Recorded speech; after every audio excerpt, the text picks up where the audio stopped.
बघतोय सर्वोत्तम दृश्य तर पाहिली, पण त्याच्यानंतर आता पुन्हा एकदा आपण गिरगाव चौपाटीवरची दृश्य आपण बघतोय आणि गिरगाव चौपाटीवर समुद्र आणि त्यासोबतच गणपती बाप्पांना निरोप देण्यासाठी जमलेली आबालवृद्ध मंडळी पुढच्या काही तासांमध्ये, जसं मी म्हटलं की लालबागच्या बाजूचे इकडे फोर्टचे अनेक गणपती बाप्पा आहेत. गिरगावचा राजा आहे, गिरगावचा महाराजा आहे जो जगन्नाथ रूपात होता, फोर्टचा राजा असेल, फोर्टचा इच्छापूर्ती असेल, हे सगळे गणपती बाप्पा जे आहेत ते विसर्जनासाठी येतील. त्यानंतर रात्री डोंगरी, उमरखाडी, डंकन रोड, लालबागचा राजा हे सगळे बाप्पा जे आहेत ते विसर्जनासाठी येतील.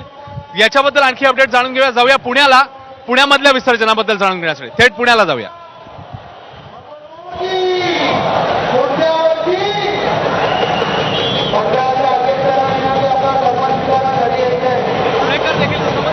सांगितलेलं होतं, पुणेकरांनी देखील मोठी गर्दी केलेली होती आणि मानाचे 5 बाप्पा आपल्या सगळ्यांना माहिती आहेत की ज्यांचं विसर्जन होत असतं, आणि दगडूशेठचा बाप्पा जो देखील आता विसर्जनासाठी मार्गस्थ झालेला आहे, त्याची देखील एक भव्य मिरवणूक, पुणेकरांचे ज्या मिरवणुका असतात त्या तासनतास गेल्या काही वर्षांमध्ये चाललेल्या आपल्याला बघायला मिळाल्या होत्या.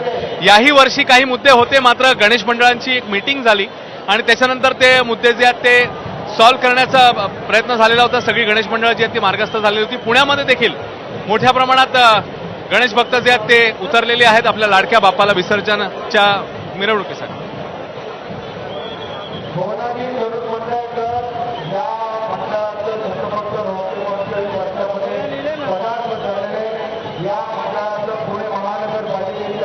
तर दिवसभरातली आता ढोल, लेझिम आणि ताशाची दृश्य आपण बघणार आहोत. मगाशी आपण दिवसभरातली विसर्जनाची दृश्य पाहिलेली होती आणि ढोल ताशांचा गजर कसा घुमलाय दिवसभरात ते बघूया.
यानंतर आपण थेट नागपूरमध्ये जाऊयात. नागपूरमध्ये सुद्धा आता रिंगण सोहळा पार पडतो आहे आणि वारकरी ज्या पद्धतीनं वारीमध्ये जे चित्र आपल्याला दिसतं ते यंदाच्या वर्षी या विसर्जनाच्या मिरवणुकीमध्ये आपण बघतोय.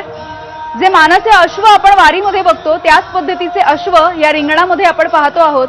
टाळ मृदुंगाचा गजर करत लाडक्या बाप्पाला सध्या निरोप दिला जातोय. गणपती निघाले गावाला, चैन पडेना आम्हाला, असं म्हणत नागपूरमध्ये आपल्या लाडक्या बाप्पाला निरोप देण्यासाठी सगळी मंडळी जी आहे ती सध्या रस्त्यांवरती उतरलेली बघायला मिळते. अगदी नागपूरचे रस्ते हे फुलून गेलेले आहेत. दुसरीकडे मुंबईमधली दृश्यही आपण पाहतोय. हळूहळू लालबागचा राजा विसर्जनाच्या या मिरवणुकीमध्ये पुढे पुढे मार्गस्थ होतो आहे. संपूर्ण आजची रात्र हा लालबागचा राजा आणि त्याची ही मिरवणूक अशी सुरू राहील. उद्या सकाळी साधारणपणे 8 वाजेपर्यंत लालबागच्या राजाचं विसर्जन केलं जातं. त्यामुळे लालबागचा राजा हा सध्या पुढे मार्गस्थ होत असताना दुसरीकडे नागपूरमध्ये सुद्धा अशाच पद्धतीने आपल्या लाडक्या बाप्पाला निरोप दिला जातोय. पारंपरिक पद्धतीनं टाळ मृदुंगाचा गजर करत वारकऱ्यांचा वेश करून हे सगळे आता उतरलेले आहेत. तर गणपती बाप्पाची ही प्रतिमा, ही मूर्ती आपण पाहतोय पालखीतून गणपती बाप्पाची ही मिरवणूक निघालेली आहे आणि हळूहळू जे नागपूरमधले सुद्धा सार्वजनिक गणेशोत्सव मंडळ आहेत ते सुद्धा आपल्या लाडक्या बाप्पाला निरोप देतात.